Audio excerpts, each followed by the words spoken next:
신약성경 334면이 되겠습니다. 우리 같이 한 목소리로 합독합시다. 시작. 항상 기뻐하라. 쉬지 말고 기도하라. 범사에 감사하라. 이것이 그리스도 예수 안에서 너희를 향하신 하나님의 뜻이니라. 아멘. 오늘 데살로니가전서 5장 16절, 17절, 18절에서는 바울이 세 가지를 강조하고 있습니다. 항상 기뻐하라, 쉬지 말고 기도하라, 범사에 감사하라.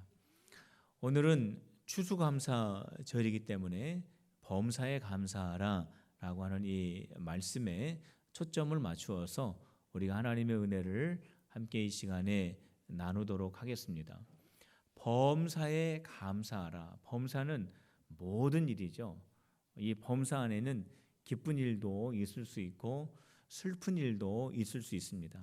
모든 일에 감사하는 것이 바로 우리를 향하신 하나님의 뜻이다. 하나님께서 우리에게 그것을 원하신다라고 하는 그러한 말씀입니다.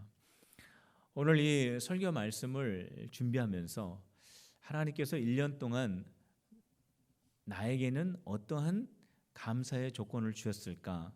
한번 제가 달력을 보면서 찾아봤습니다.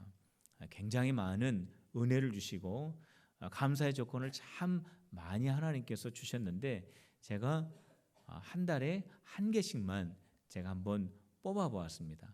오늘 제가 이 감사의 조건을 여러분들에게 함께 나누기를 원하는데요. 이거는 저의 개인적인 감사입니다. 그러니까 그렇게 이해를 하시고 저의 개인적인 감사니까 여러분 한번 들어보시길 바랍니다. 매월 한 가지씩 감사의 조건을 제가 찾아봤는데요. 1월 달 대신방에서 성도들의 속사정을 듣고 함께 기도할 수 있게 하셔서 감사합니다. 2월 기도원에서 한 주간 동안 하나님이 저를 위로해 주셔서 감사했습니다. 3월 박 집사님이 어려운 중에서도 주경 야독을 시작하게 되었다라는 소식을 듣고 감사를 했습니다. 4월 아들에게 깜짝 선물을 주었는데 소리 지르며 너무 기뻐해서 감사했습니다. 5월 우리 교회에서 아름답고 은혜로운 결혼식을 할 수 있게 되어서 감사했습니다. 6월 성락원의 은퇴 전사님들이 나를 보고 잘생겼다고 다음에 또 오라고 해서 감사했습니다. 70세 이상이세요. 눈이 침침하셔가지고. 7월 둘째 아들이 그림 그리기 대회에서 상을 타서 가족들이 모두 감사했습니다. 8월 결혼한 후 변함없이 기도하는 아내라서 감사했습니다. 9월 부목사님과 전도사님과 함께 세미나에 참여하여 도담받게 하셔서 감사했습니다. 10월 두렵고 떨리는 마음으로 처음 건강검진을 받았는데 모두 정상이라고 해서 참 감사했습니다.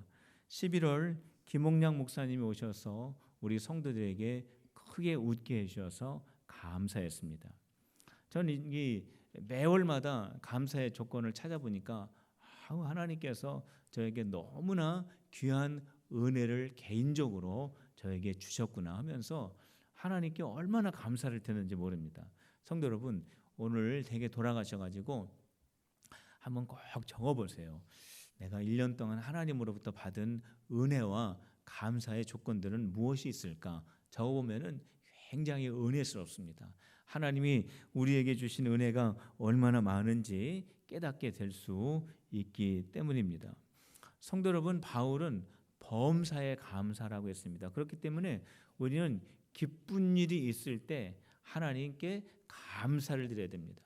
하나님, 저에게 건강 주셔서 감사합니다. 하나님, 일터 주셔서 감사합니다. 행복한 가정 주셔서 감사합니다. 우리 신앙의 성도들, 교우들 주셔서 감사합니다. 하나님, 여기까지 인도해 주셔서 감사합니다. 이러한 모든 감사를 보면서 우리는 하나님 앞에 감사를 올려드려야 합니다. 하나님께서는요, 우리가 하나님께 감사드리기를 기대하시는 분이십니다. 천지를 창조하시고 모든 것을 다 가지고 계신 분이시지만은 우리 한 사람의 그 감사를 우리 하나님은 기대하세요. 기다리세요. 왜냐하면 그 감사 속에는 우리의 고마운 마음의 중심이 담겨 있기 때문에 그렇습니다. 하나님께서는 우리와 인격적인 관계를 맺기를 원하시거든요. 우리가 형식적인 게 아시나 우리의 마음속에 정말 그 감사의 마음을 담아서 하나님과 교제하기를 우리 주님이 얼마나 원하시는지 모릅니다. 우리 하나님 앞에 감사합니다. 하나님, 정말로 하나님 은혜 고맙습니다 하고 주님 앞에 감사를 올려드리면 그것이 바로 하나님께 영광이 되기 때문에 그렇습니다. 그렇기 때문에 하나님은 우리의 감사를 기다리셔요.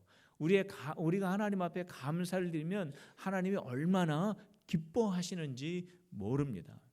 성도 여러분, 한번 이렇게 생각을 해보시기를 바랍니다. 내가 사랑하는 사람에게 정말 큰 도움을 주었습니다. 사랑하는 사람에게 정말로 좋은 것을 주었습니다. 그런데 어느 날 만났는데 그 사람이 나를 보고 아무 반응이 없습니다. 만일 그렇다면 여러분들 마음속에 어떻겠습니까? 여러분들 기분이 어떨까요?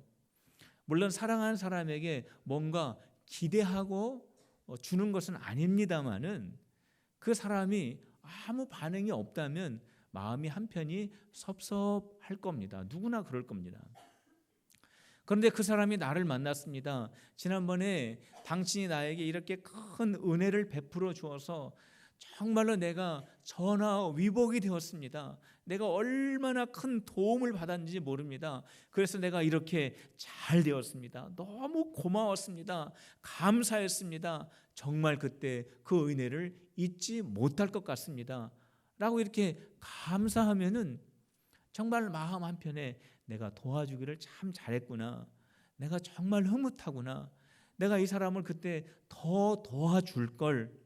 다음에 도울 일이 있으면 내가 꼭 더 도와주어야지 하는 그런 마음이 안 들겠습니까? 우리 하나님도 마찬가지예요. 우리 하나님도 하나님께서 우리에게 은혜를 베풀어 주실 때에 우리가 그 은혜에 하나님 너무나 감사합니다.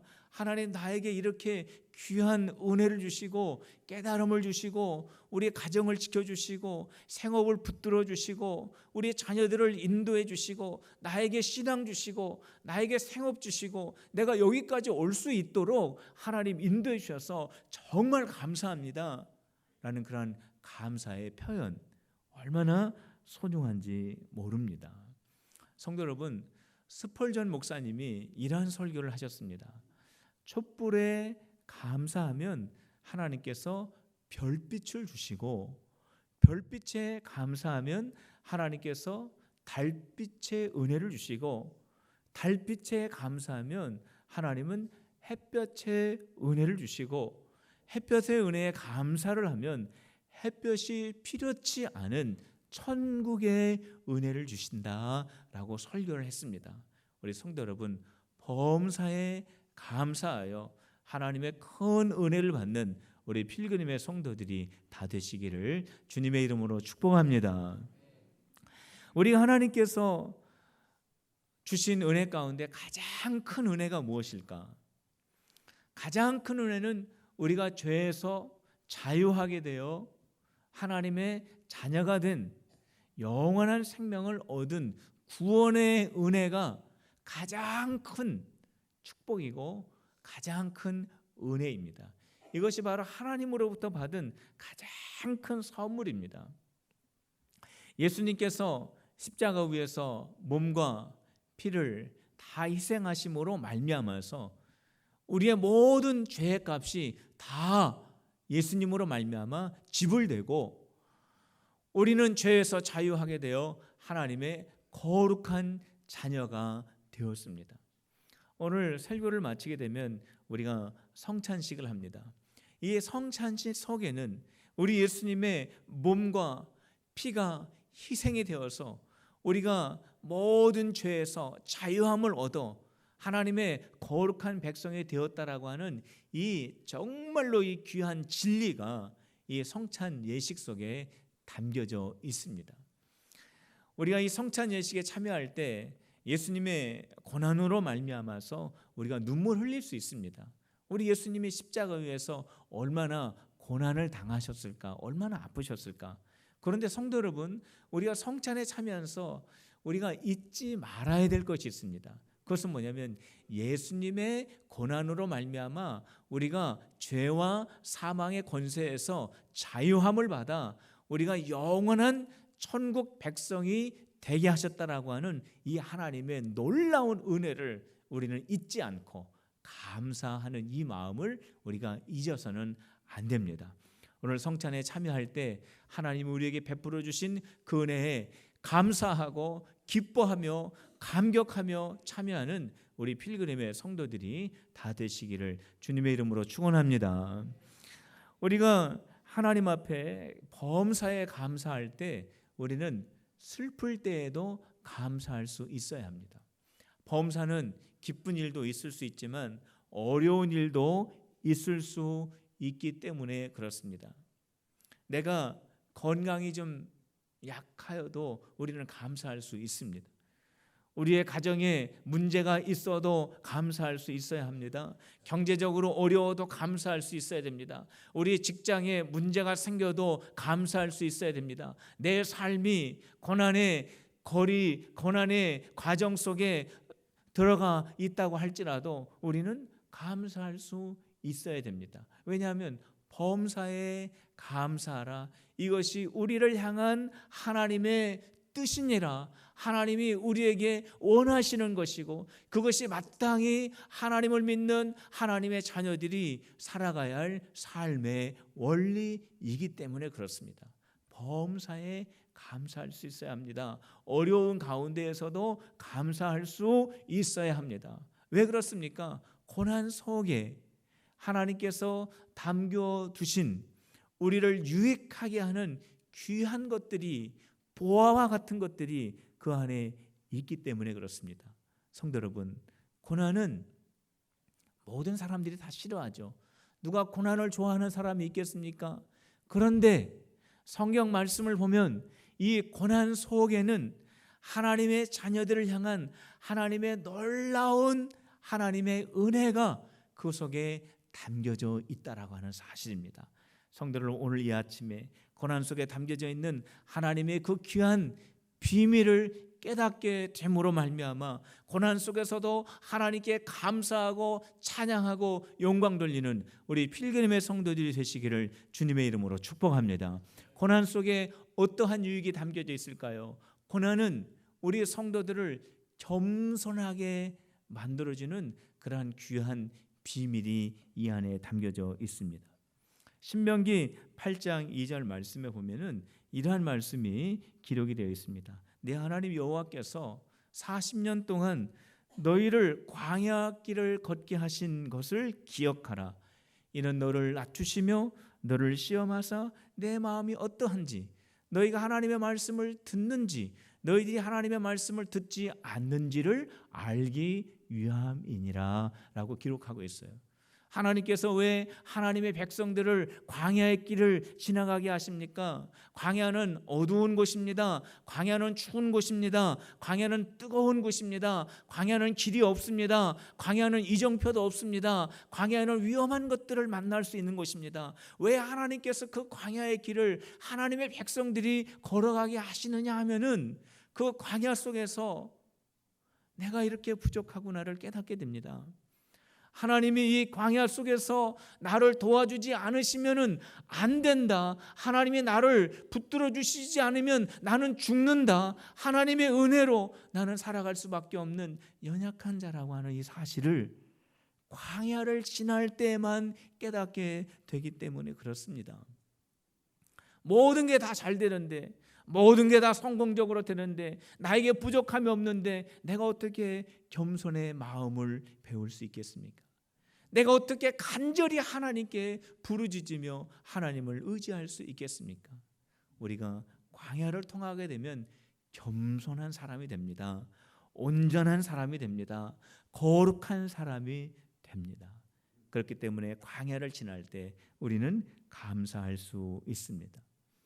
주님께서 우리를 왜 광야로 지나가게 하십니까? 그 이유는 우리 하나님을 믿는 사람은 떡으로만 사는 것이 아니라 하나님의 말씀으로 사는 것을 알게 하시기 위해서 우리를 그 광야로 지나가게 하십니다. 신명기 8장 3절 말씀에 이렇게 기록이 되어 있습니다.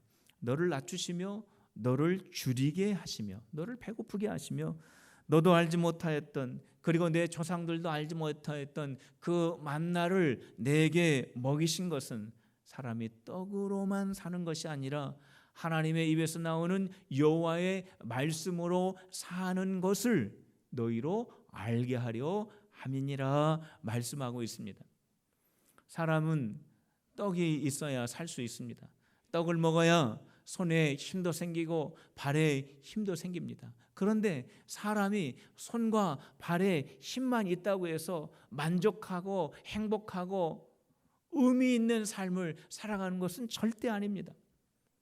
사람의 마음 속에는 행복이 있어야 합니다. 사람의 심령 속에는 소망이 넘쳐야 합니다. 사람의 영혼 속에는 하나님과의 인격적인 관계가 있어야 되는데 그거는 떡으로 안 됩니다.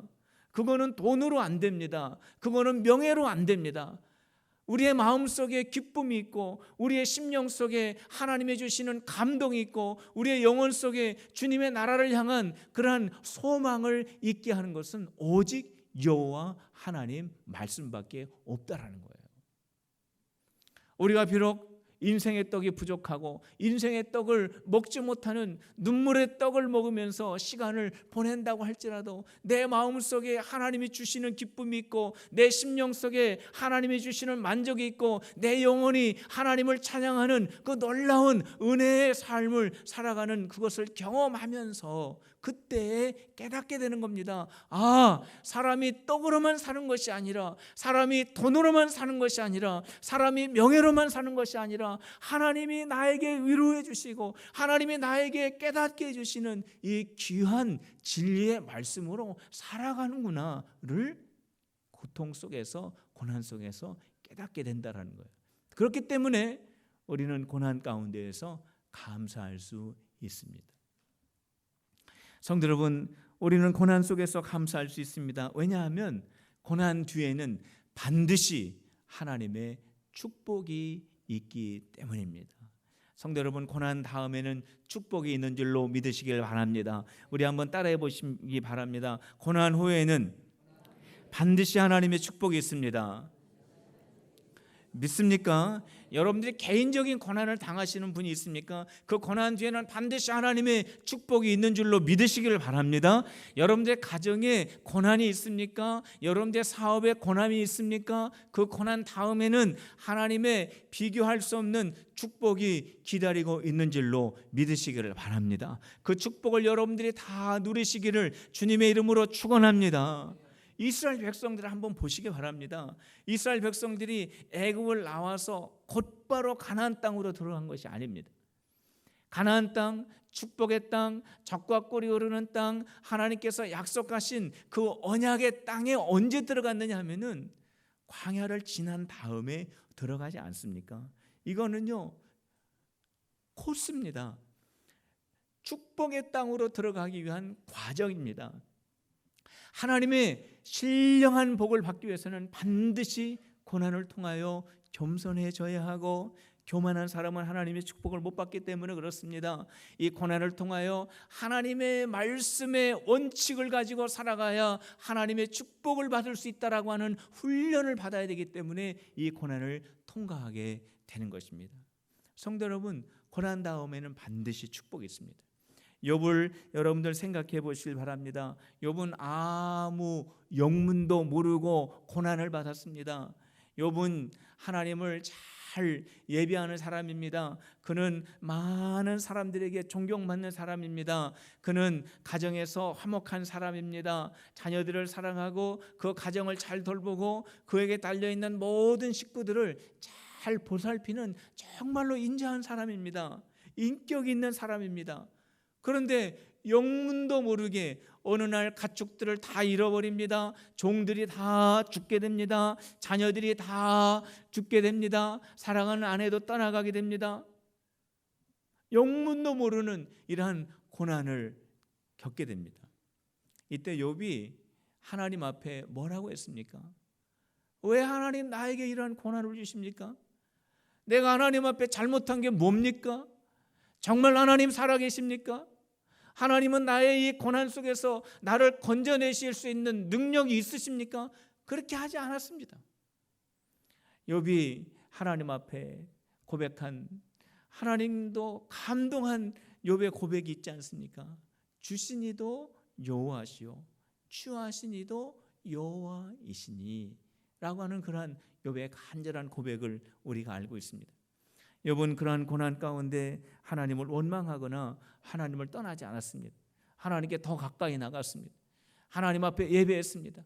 거기에서 내가 얼마나 무지한 사람인지, 하나님의 섭리를 깨닫지 못하는 얼마나 무지한 사람인지, 내가 얼마나 하나님이 도와주시지 않으면 아무리 모든 것들이 다 완벽하게 준비되어 있다고 할지라도 하나님이 지켜주시지 않으면 내가 얼마나 부족한 사람인지를 저가 철저하게 하나님 앞에 기도하며 회개합니다.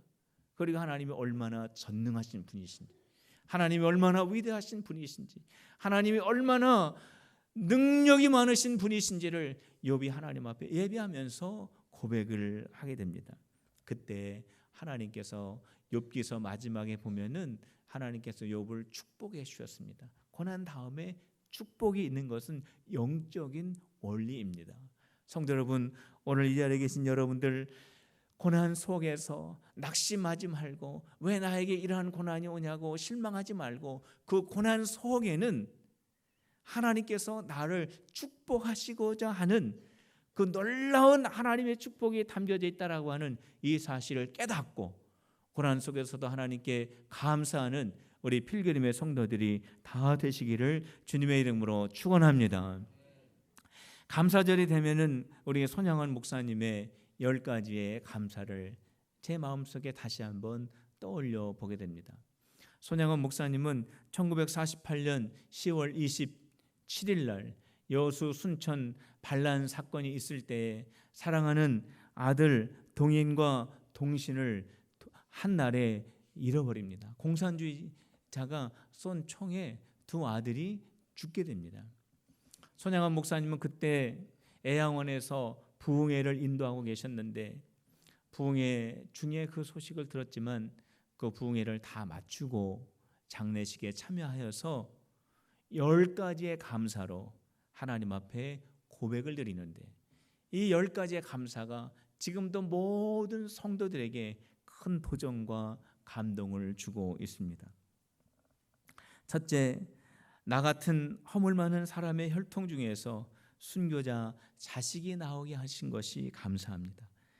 둘째, 보배와 같은 두 아들을 하잘것없는 우리 주변에 허락하여 주신 것이 감사합니다. 삼남 삼녀 중에 가장 늠름하고 잘난 장남과 차남을 하나님께 드리게 해주셔서 감사합니다. 넷째, 한 아들 순교하기도 어려운데 두 아들이 순교한 것이 감사합니다. 다섯째, 예수를 믿다가 죽는 것도 복인데 복음 전하다가 마지막까지 순교한 것이 감사합니다. 여섯째, 미국 유학 준비하고 있었는데 미국보다 더 좋은 천국 가게 하시니 감사합니다. 일곱 번째, 아들을 죽인 그 사람을 아들 삼을 수 있는 마음 주신 하나님께 감사합니다. 여덟 번째, 순교의 열매로 인하여 무수한 영혼들이 돌아올 것을 인하여 감사합니다. 아홉 번째, 이렇게 힘들고 고통스러운 과정에 있지만 감사의 진리를 깨닫게 하시고 하나님 앞에 감사하게 하시니 진정으로 감사합니다. 열 번째, 과분한 축복을 이 종에게 누리게 하시니 감사합니다. 10가지의 고백입니다. 인간적인 마음으로 어떻게 감사할 수 있습니까? 그 마음은 찢어졌을 겁니다. 그 마음은 정말로 애통하고 그 마음은 슬펐을 것입니다. 그런데 손양원 목사님이 이 속에서 감사했습니다. 범사에 감사했습니다. 고난 속에서 감사했습니다. 범사에 감사하라. 이는 우리 주 예수 그리스도 안에 있는 너희를 향한 하나님의 뜻이니라. 우리 이어서 성찬 예식